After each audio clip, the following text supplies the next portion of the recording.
storyteller tonight. I'm going to take off my glasses so I could read all of the delightful words that she wrote about herself and sent to me. Erica Woodford is a native of Macon, Georgia, with a long-standing, deep-rooted passion for public service. She was a member of the first AmeriCorps class at Mercer University, serving in the dance corps at First Streets Art Center. By the way, that's badass. That is really cool. Where she taught dance to area youth with different physical and mental abilities. Again, very cool. As a baby lawyer, she represented indigent clients accused of criminal acts, as well as youth in deprivation and delinquency matters. This is all very heavy stuff, Erica. Like, this is storytelling. Chill out. Chill out. As the first African American clerk of Superior Court in Bibb County, which also probably means that you were one of the only female. She discovered, preserved, and published records of slavery in Macon, Middle Georgia, and founded the Enslaved Peoples Project. Again, you're so cool. When not working, she enjoys spending time with family, listening to music, cooking and eating good food, traveling, and, well, really she wants to take long walks on the beach with me and tell me all about the awesome stuff she does, but she also loves dressing her Yorkie, Miss Pearl, in fabulous attire. Please welcome Erica Woodford to the stage.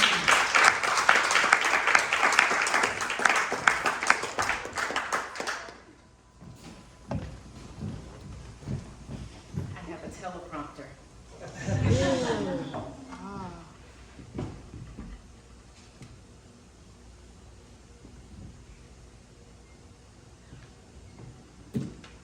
So disclaimer, before I get started, and these lights are bright, I'm a little bit nervous, that's one.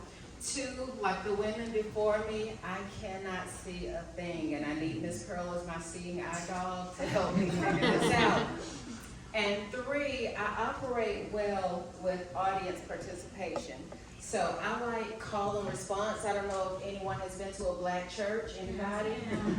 I know that's right. So I do a little call and response. So if I say something like, when I move, you move. Just like that. All right, so we're on the same page. I can get started now. Very good. Okay. Good evening. Again, I am Erica Woodford, and I am so honored and humbled to be one of the featured storytellers here, especially at the historic Grants Lounge. Yes. I know that's right. And of course, being the nerd that I am, I had to consult when I heard the topic, grabbing the ring. Thank you, Kevin. I had to consult with my favorite scholar, philosopher, and friend, Dr. Google. Anybody else? I know that's right. And according to Dr. Google, grabbing the ring refers to, back in the day, the old school carousel. So I don't know if any of you have ever ridden on one of those old school carousels. The horses, some of the horses go up and down. Some of them, they're like, what are the things you ride in, like a sleigh or something, like those things. And then there are also the horses that don't move, and those were on the outside. And so those horses that don't move, as an incentive to ride those horses, they had brass rings that you could grab. So that's really what grabbing the ring refers to, according to my friend Dr. Google, grabbing that brass ring. And when you would grab the brass ring, you could trade that ring in for a prize. It could be a free ride, or it could be something really fabulous. And the doctor also told me that grabbing the ring also refers to striving towards the highest prize, living your best life, living your life to the fullest, and giving it your best shot. So let me share a little bit about my story. I am from Macon, Georgia. I grew up in Thornton Heights off of Jeffersonville Road and Highway 80, just a hop, skip, and jump from Tweeds County. I am the daughter of Bessie and Lawsy Woodford. Bessie, my mother, she worked at Georgia Farm Bureau as an accounting clerk, and my dad was a 6'3" elf. He worked at Keebler Company. He made cookies.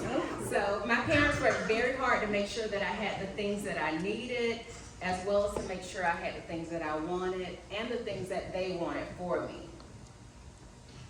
One thing that was most important to my mom was not that I attended dance classes regularly.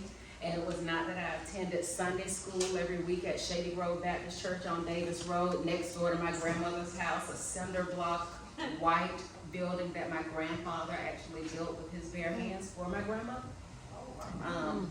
But because neither my mom nor my dad attended college, and none of their siblings, my mother wanted me to get a college education.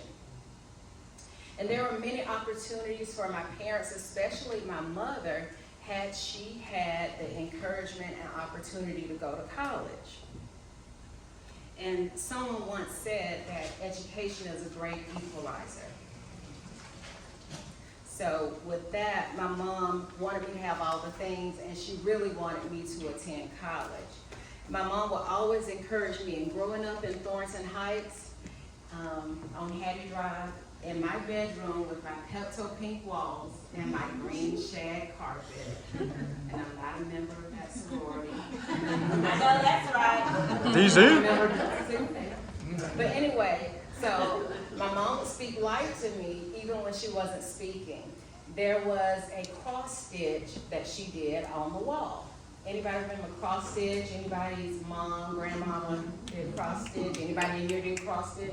So my mom had cross stitched in this green thread that matched my green shag carpet with an off-white background. It said, Erica, ever powerful. I can do all things through Christ who gives me strength. I know that's right. And so again, that was ingrained in my head. In fact, it was cross-stitched into the fabric and essence of my being. And even though, you know, I even thought that the Bible actually said in Philippians 4:13, Erica, ever powerful. I said, that's what the Bible says. And so at a young age, I decided that I wanted to become a lawyer when I grew up. And so I was always the playground mediator. I was the argument ender and the underdog defender. Don't pick on Mel. Leave Sylvia alone. Let Ashley play. Don't treat Corey like that. Don't be like that. And really, I was good. I could argue and win my case with anybody, from my friends, my family, my teachers, or some of them, and, you know, others. And, you know, I was a little bit bossy as well.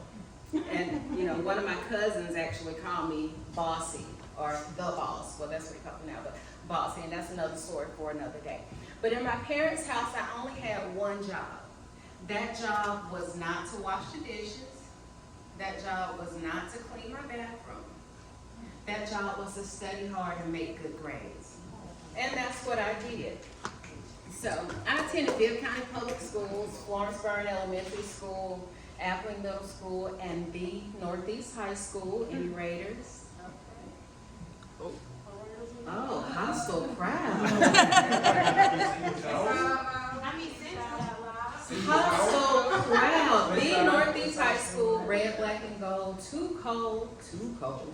Anyway, I rocked and rolled and did my job, did my thing in high school. And it wouldn't come as a surprise that that's what I was doing.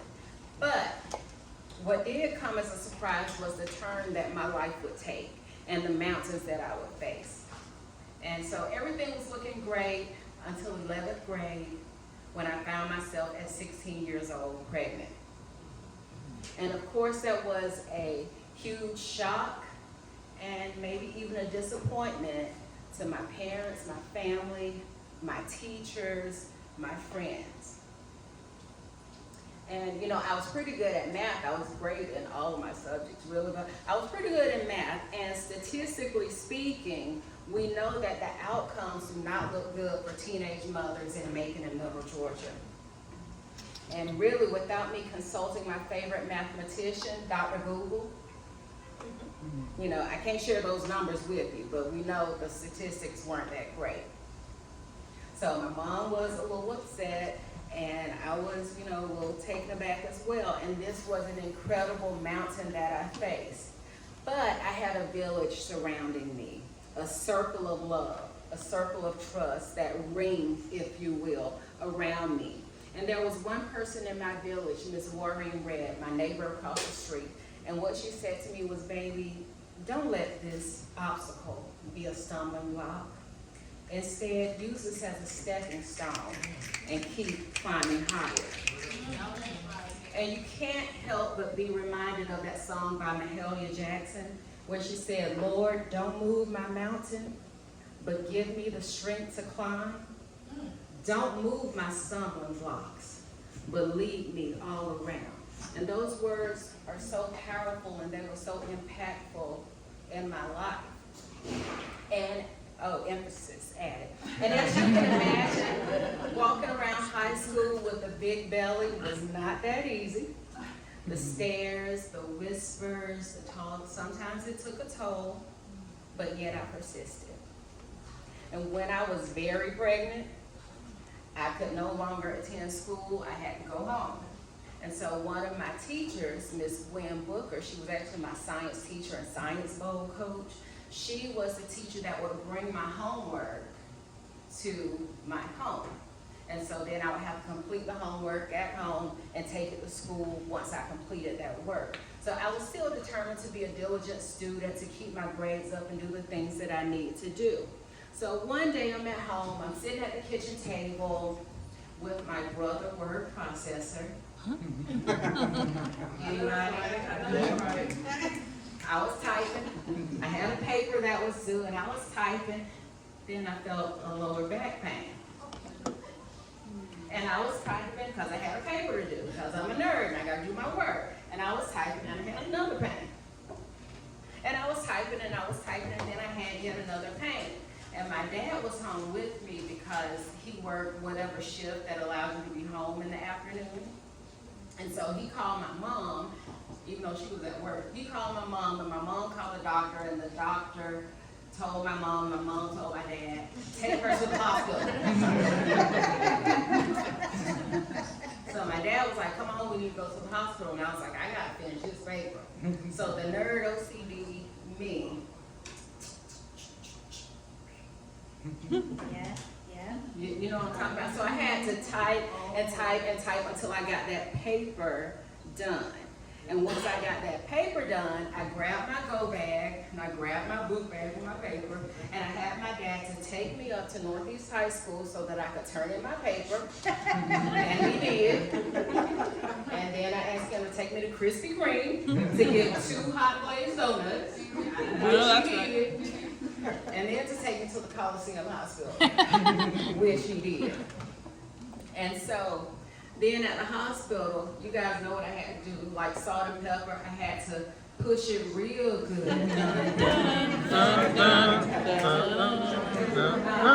Push it. Real good. Thank you. And then out popped baby girl. That big head baby. So anyway, after having that big head baby. Hey, Ashley.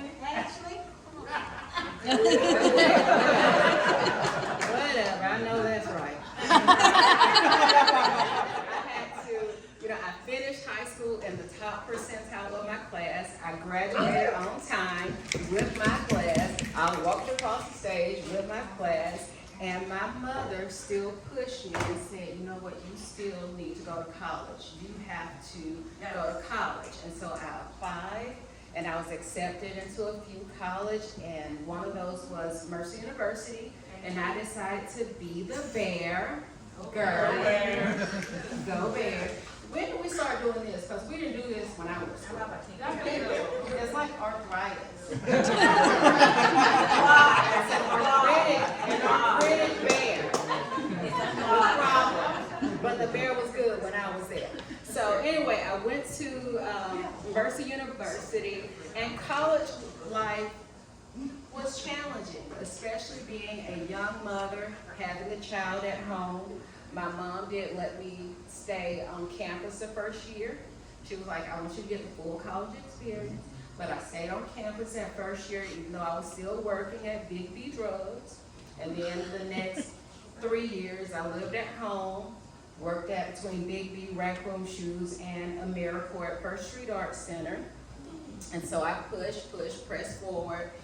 And although it was challenging, I was still able to enjoy some of that college life. And I was involved in my community. I volunteered. I was involved in participating in campus activities. And I also pledged a wonderful public service organization, Delta Sigma Theta Sorority Incorporated. And so 5 years after having that big head baby, I graduated from Mercer University with a double major in political science and African American studies. Yeah, you did. And a minor in Spanish. Okay. Hablo español. Sí.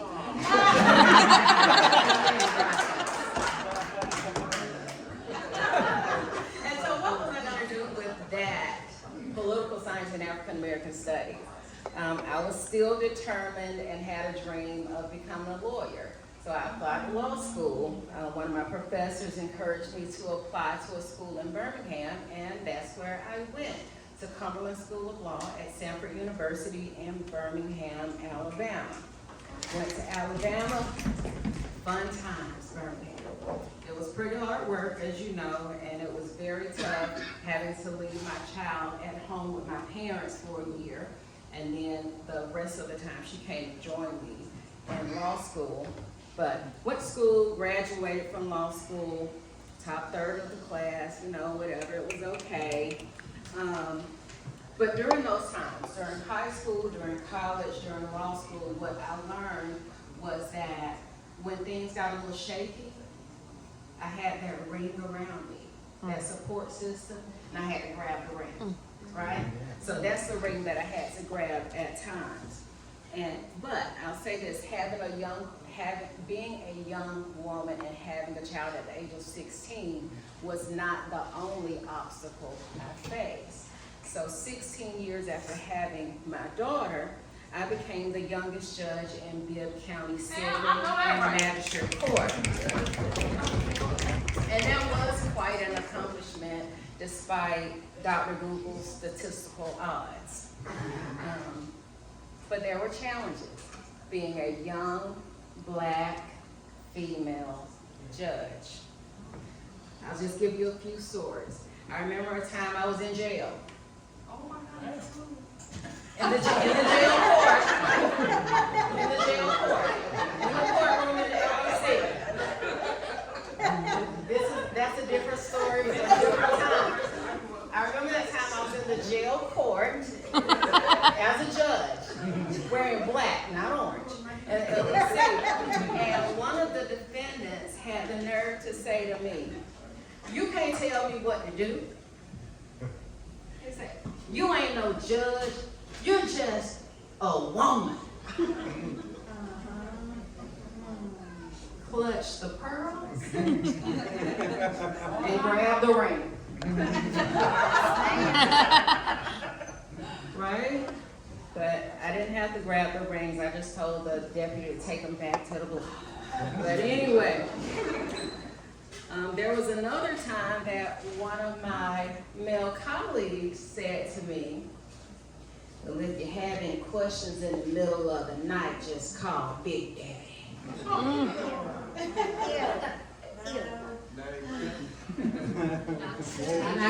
not gonna say any names, but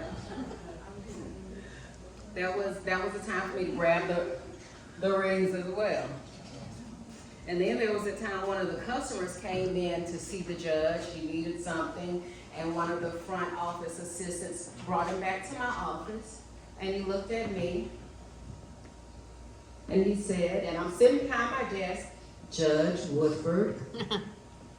He says, "I wanted to see the judge, not the secretary." Yikes. So needless to say, the judgeship years were full of mountainous times. But the biggest challenge that I faced during the judgeship years was when my daughter and I were on a little trip to Athens, to UGA, and on the way back from Athens, we were on 129, you guys know that road, and we were driving along, and to avoid hitting head on an 18-wheeler, we wound up flipping 3 times.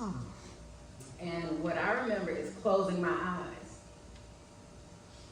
and seeing little vignettes, little snapshots of my life. I said, okay, God, this is it.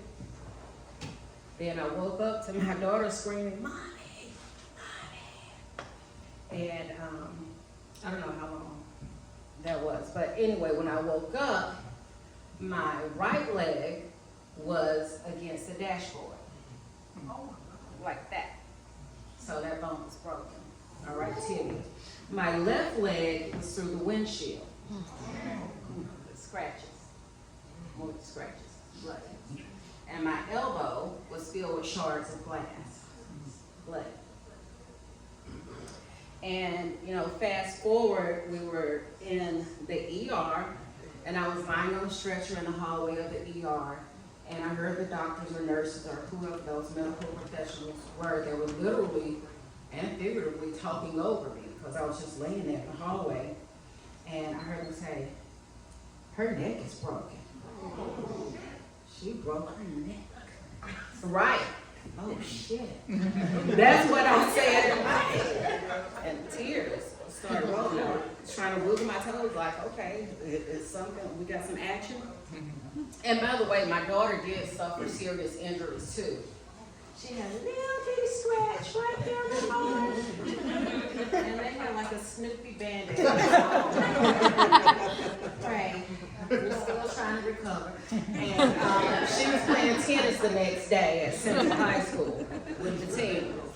And meanwhile, I was in the hospital for 3 weeks. So being the control freak that I am, obviously I learned very quickly that I am not in control of anything. So I faced a long recovery. I had to move in with my parents. And again, I had to grab that ring for their support so that I could recover and completely heal and continue, trying to live my dreams and my best life. And after that traumatic accidents and 6 months of living with the parents and lots of prayer and love for my family and friends, I finally stepped back into the ring of the courthouse in kitten heels because they told me I would not be wearing heels again, but yet I'm in 4s and a half. I know that's right. So yeah. So anyway, that mountain, although it was not removed, I did have the strength to continue to climb. And then fast forward 3 years from that car accident, I decided after much prayer and encouragement to run for a contested public position as Superior Court Clerk. And I started that race in January of 12 and ran that race all the way to November of 12 where I won. And in January of 13 became the first African American Superior Court Clerk in Bibb County, Georgia. And then I was reelected in 16 and again in 20 and so forth in 24. 4 more years. And I am so thankful that my mother cross-stitched onto my brain and my heart that saying that I am Erica, that I am ever powerful, that I can do all things through Christ who gives me strength. And I'm sure that I'm not the only person in this room today who has had some mountainous moments in your life and some stumbling blocks too. And so I just want you to know that as you face these stumbling blocks or mountains, do not be discouraged. Count it all joy. Count it as tuition that you have to pay in the lessons of life. That if you keep persevering, if you keep pressing towards the mark and reaching for that prize, that brass ring, you will get there. And sometimes during that reach for the brass ring and for the prize, you have to hold on and lean into your ring, your circle of trust, your village that creates a fence around you. And sometimes you have to take off your rings and step into the ring to battle Goliath. So whatever you do, wherever you go, and whoever you encounter, just know that you can reach those goals and that you can overcome those obstacles and use those as stepping stones and not as stumbling blocks, so that you can elevate yourself to the next level, just like the gentleman who went back to school after 40, and also like Kevin. So, grab the ring, live your life to the fullest. I know if I can do it, surely you guys can do it too. So thank you, Grant. Thank you, Making Storytellers. And if I had a DJ, he would cue the music and it would say, I started from the bottom, now I'm here. I started from the bottom, now I'm